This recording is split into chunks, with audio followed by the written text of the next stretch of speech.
Hello बच्चों, good morning. मैं Tejpal whistle स्वामी केशवानंद शिक्षण संस्थान की ऑनलाइन क्लासेज में आपका हार्दिक अभिनंदन करता हूं। पिछले वीडियो में बच्चों हमने तंतु से वस्त्रों के बारे में अध्ययन किया था, अध्याय 3 में। अब हम अध्याय 4 में हमारे चारों ओर वस्तुओं के समूह बनाना अध्याय 4 में हम जानेंगे। हमारे चारों ओर की वस्तुएं, हम विभिन्न प्रकार की वस्तुएं हमारे चारों ओर देखते हैं, जैसे भोजन, विभिन्न प्रकार के भोजन, विभिन्न प्रकार के फल, विभिन्न प्रकार के वस्त्रों में विविधता, हमारी जो बोलचाली है उसमें विविधता होती है। हम विभिन्न प्रकार के पदार्थों के बारे में जानते हैं, विभिन्न प्रकार के पदार्थों के बारे में भी जानते हैं हम, जैसे शक्कर, चीनी, गुड़, विभिन्न प्रकार के सामग्री पदार्थों के बारे में हम अध्ययन करते हैं। हमारे चारों ओर की वस्तुएं, हम अपने चारों ओर विभिन्न प्रकार की वस्तुएं देखते हैं, जैसे कुर्सी, टेबल, फुटबॉल, बैलगाड़ी। हम अपने चारों ओर कुर्सियाँ, बैलगाड़ियाँ, साइकिलें, जल, पत्थर तथा अन्य बहुत सी वस्तुएं देखते हैं। पदार्थों के गुण, पदार्थों के अलग अलग गुण होते हैं। पदार्थों के कैसे गुण होते हैं? अलग अलग गुण होते हैं। उनके गुणों के आधार पर ही अलग अलग वस्तुएं बनाने के लिए उपयोग होता है। पदार्थों के अलग अलग गुण होते हैं और उसी के आधार पर क्या करते हैं, उनका हम पहचान सकते हैं। दिखावट के आधार पर पदार्थ एक दूसरे से अलग दिखाई देते हैं। दिखावट के आधार पर पदार्थों को हम कैसे पहचानेंगे? एक दूसरे से क्या, दिखावट के आधार पर क्या दिखाई देते हैं? एक दूसरे से अलग दिखाई देते हैं। जैसे चीनी है, चीनी हमारी अलग दिखाई देती है। पत्थर है, पत्थर हमारा अलग दिखाई देता है। आगे देखिए बच्चों, ऐसे पदार्थ जिनमें धुती, चमक होती है, वे प्राय धातु होते हैं। ऐसे पदार्थ जिनमें चमक होती है वो क्या होते हैं? धातु, यानी धातु कहलाते हैं वो। उदाहरण लोहा, लोहा का सूत्र होता है बच्चों Fe। तांबा, कॉपर भी कह सकते हैं अंग्रेजी में इसको, Cu सूत्र होता है। Aluminium Al।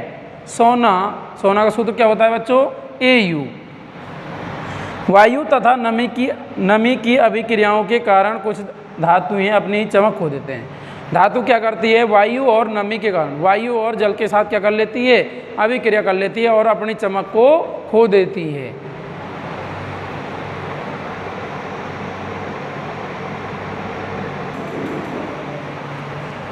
ये बच्चों पहला हमने दिखावट के आधार पर पढ़ा था, पदार्थों के गुण दिखावट के आधार पर। हेलो बच्चों, दूसरा टॉपिक है, पहला टॉपिक हमने पढ़ा था दिखावट, दूसरा टॉपिक है हमारा कठोरता।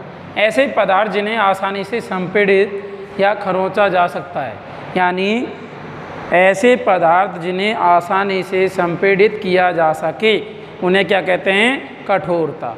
क्या कहते हैं? उन्हें कोमल पदार्थ कहते हैं। क्या कहते हैं? कोमल पदार्थ। ऐसे पदार्थ जिन्हें आसानी से संपीड़ित का मतलब दबाया जा सके या खरोंचा जा सके, कोमल पदार्थ कहलाते हैं। कठोर पदार्थ कौन से होते हैं? ऐसे पदार्थ जिन्हें आसानी से संपीड़ित नहीं किया जा सकता उन्हें कठोर पदार्थ कहते हैं। ऐसे पदार्थ जिन्हें संपीड़ित करना कठिन होता है, कठोर पदार्थ कहलाते हैं। अगला है बच्चों हमारा विलय या अविलय। चीनी, नमक, चौक पाउडर, रेत, लकड़ी का बुरादा। चीनी, नमक, चौक पाउडर, रेत, लकड़ी का बुरादा। इसमें क्या है बच्चों, मैं आपको विलय और अविलय के बारे में बताऊंगा। विलय पदार्थ वो होते हैं जो जल में पूर्णतः विलय हो जाते हैं, यानी मिल जाते हैं, घुलनशील होते हैं। और अविलय पदार्थ होते हैं जो जल में अघुलनशील होते हैं, यानी जल में नहीं मिलते हैं। तो बच्चों इसी प्रकार से हम जानते हैं, जैसे नमक जल, इधर पदार्थ हैं, इधर जल में लुप्त हो जाता है या नहीं होता है, इनके बारे में। नमक जल में पूर्णतः लुप्त हो जाता है। दूसरा है चीनी, जल में पूर्णतः लुप्त हो जाती है। रेत, बालू जल में लुप्त नहीं होती है। चौका पाउडर जल में पूर्णतः लुप्त हो जाता है बच्चों। और लकड़ी का बुरादा जल में लुप्त नहीं होता है, जल में लुप्त नहीं होता है, जल में लुप्त नहीं होता है। ये तो हम पदार्थों के बारे में जाना था हमने, पदार्थ जल में विलयशील हैं या अविलयशील हैं। अब हम द्रवों के बारे में जानेंगे। हेलो बच्चों, अभी हमने पदार्थों के बारे में जाना था, पदार्थ जल में मिश्रित होते हैं या नहीं होते हैं। अब हम द्रवों के बारे में जानेंगे कि द्रव मिश्रित होते हैं या नहीं होते हैं। सिरका बच्चों इधर द्रव है, भली भांति मिश्रित होता है या नहीं होता है। सिरका भली भांति मिश्रित होता है। नींबू का रस आप जानते हो बच्चों, शिकंजी जो बनाते हो आप, नींबू का रस लेते हो, चीनी लेते हो, जल लेते हो और उसमें आप थोड़ा सा नमक भी डाल लेते हो, तो वो क्या होता है, पूर्णतः एक घुलनशील पदार्थ होता है। आप उसको क्या करते हैं, वो कैसा हो जाता है, नींबू का रस, चीनी, नमक उसमें क्या होता है, पूर्णतः मिल जाते हैं। तो क्या है, ये भली भांति मिश्रित होता है। ये भी सरसों का तेल देखा होगा बच्चों आपने, सरसों का तेल मिश्रित नहीं होता है। जल में हम सरसों का तेल डालें तो जल की सतह पर क्या होता है, वो तैरने लग जाता है। तो सरसों का तेल भली भांति मिश्रित नहीं होता है। नारियल का तेल भी बच्चों क्या होता है, ये भी भली भांति मिश्रित नहीं होता है। और केरोसिन, ये भी मिट्टी का तेल जो होता है, ये भी भली भांति मिश्रित नहीं होता है। पारदर्शी, अब हम पारदर्शी, अपारदर्शी और पारभासी के बारे में जानेंगे। पारदर्शी ऐसे पदार्थ जिनसे होकर वस्तुओं को देखा जा सकता है। ऐसे पदार्थ जिनसे वस्तुओं को देखा जा सकता है, उन्हें क्या कहते हैं, पारदर्शी कहते हैं। ऐसे पदार्थ जिनसे होकर वस्तुओं को देखा जा सके, उन्हें पारदर्शी कहते हैं। जैसे कांच, स्वच्छ जल, कुछ प्लास्टिक।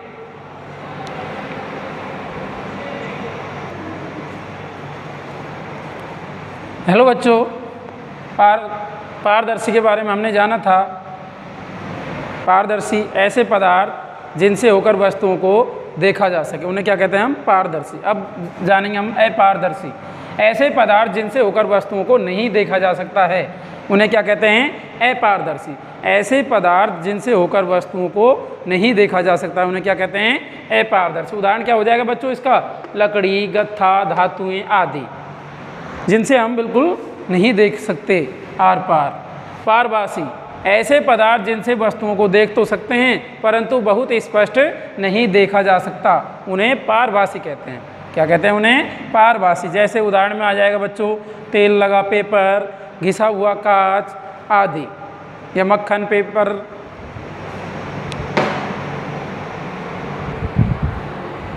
हेलो बच्चों, अब हम अभ्यास प्रश्नों के बारे में जानेंगे।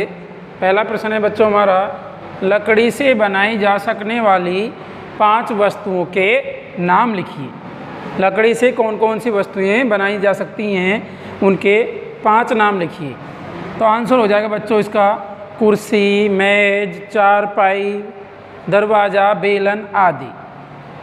तो ये 5 वस्तुएं बनाई जा सकती हैं लकड़ी से, कुर्सी, मेज, चारपाई, दरवाज़ा, बेलन आदि। दूसरा प्रश्न है बच्चों हमारा, निम्नलिखित में से चमकदार पदार्थों का चयन कीजिए। निम्नलिखित पदार्थों में से चमकदार पदार्थों का चयन कीजिए। तो इसका इसमें क्या दे रखा है बच्चों, चमकदार कौन कौन से हैं, इसमें देखो चमकदार भी दे रखे हैं, वैसे भी बिना चमक के भी दे रखे हैं। कांच की प्याली, प्लास्टिक का खिलौना, स्टील का चम्मच, सूती कमीज। अब इनमें से आपको चमकदार पदार्थों का चयन करना है। प्रश्न में क्या पूछ रहा है बच्चों, चमकदार पदार्थों का चयन कीजिए। तो क्या हो जाएगा बच्चों इसमें, आप प्रश्न में देख के बता सकते हो, कांच की प्याली और स्टील का चम्मच, ये तो क्या है, चमकदार। बाकी क्या है, चमक रहित हैं। तो कांच की प्याली और स्टील का चम्मच, ये आंसर हो जाएगा बच्चों दूसरे प्रश्न का। तीसरा प्रश्न है बच्चों हमारा, निम्नलिखित वस्तुओं का मिलान उन पदार्थों से कीजिए जिनसे उन्हें बनाया जा सकता है। याद रखिए, कोई वस्तु एक से अधिक पदार्थों से भी मिलकर बनी हो सकती है तथा किसी दिए गए पदार्थ का उपयोग बहुत सी वस्तुओं को बनाने में भी किया जाता है। तीसरा प्रश्न है बच्चों हमारा, वस्तुएं, पदार्थ। वस्तुएं कौन कौन सी हैं बच्चों, पुस्तक, गिलास, कुर्सी, खिलौना, जूते। और पदार्थ है हमारे बच्चों कांच, लकड़ी, कागज़, चमड़ा, प्लास्टिक आदि। अब हमें इनका मिलान करना है बच्चों। क्या करना है? मिलान करना है। पुस्तक किससे बनाई जाती है, गिलास किससे बनाया जाता है, कुर्सी किससे बनाई जाती है, खिलौना किससे बनाए जाते हैं, जूते किससे बनाए जाते हैं। तो तीसरे प्रश्न का आंसर हो जाएगा बच्चों, पुस्तक किससे बनाई जाती है बच्चों? कागज़ से बनाई जाती है। तो क्या कर देंगे बच्चों हम? कागज़। गिलास किससे बनाया जाता है बच्चों? कांच से बनाया जाता है। तो क्या कर देंगे हम गिलास में बच्चों? कांच कर देंगे। कुर्सी किससे बनाई जाती है बच्चों? लकड़ी से बनाई जाती है, तो हम कुर्सी में लकड़ी कर देंगे। खिलौना किससे बनाया जाता है बच्चों? आप जानते हैं खिलौने प्लास्टिक से बनाए जाते हैं। और जूते किससे बनाए जाते हैं बच्चों? चमड़े से बनाए जाते हैं। तो जूते चमड़े से बनाए जाते हैं, खिलौना प्लास्टिक। तो इस प्रकार से हमारे तीसरे प्रश्न का आंसर हुआ बच्चों।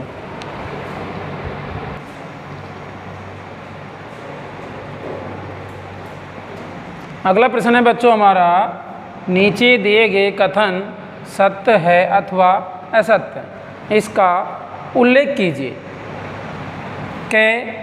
कै में है पत्थर पारदर्शी होता है जबकि कांच अपारदर्शी होता है। पत्थर पारदर्शी होता है जबकि कांच अपारदर्शी होता है। क्या हो जाएगा बच्चों इसका? असत्य हो जाएगा। क्या हो जाएगा बच्चों? असत्य हो जाएगा ये।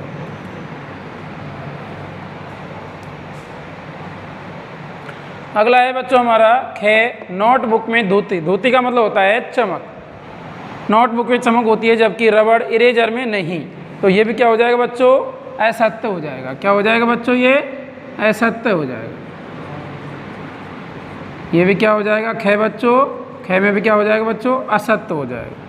ग में होगा बच्चों, चौक जल में विलीन हो जाता है। चौक जल में विलीन हो जाता है। क्या हो जाएगा बच्चों?